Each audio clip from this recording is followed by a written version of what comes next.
Ephesians chapter 4.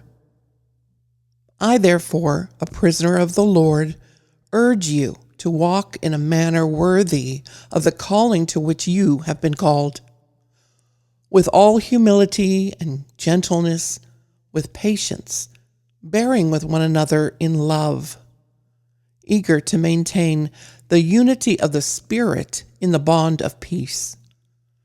There is one body and one Spirit, just as you were called to the one hope that belongs to your call, one Lord, one faith, one baptism, one God and Father of all, who is over all and through all and in all. But grace was given to each one of us according to the measure of Christ's gift. Therefore it says, when he ascended on high, he led a host of captives, and he gave gifts to men. In saying he ascended, what does it mean but that he had also descended into the lower regions, the earth? He who descended is the one who also ascended far above all the heavens, that he might fill all things.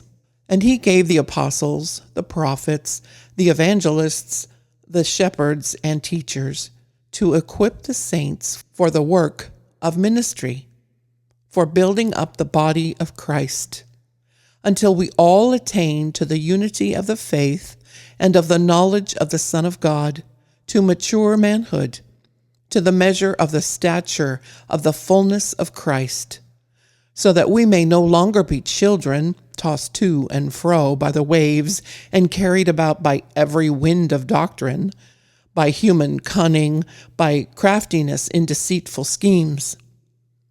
Rather, speaking the truth in love, we are to grow up in every way into Him who is the head, into Christ, from whom the whole body, joined and held together by every joint with which it is equipped, when each part is working properly, makes the body grow so that it builds itself up in love.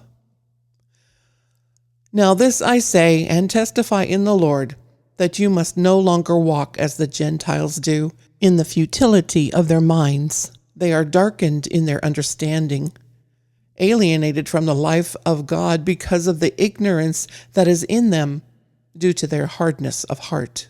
They have become callous and have given themselves up to sensuality, greedy to practice every kind of impurity.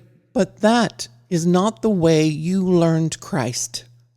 Assuming that you have heard about him and were taught in him, as the truth is in Jesus, to put off your old self, which belongs to your former manner of life, and is corrupt through deceitful desires, and to be renewed in the spirit of your minds, and to put on the new self, created after the likeness of God in true righteousness and holiness.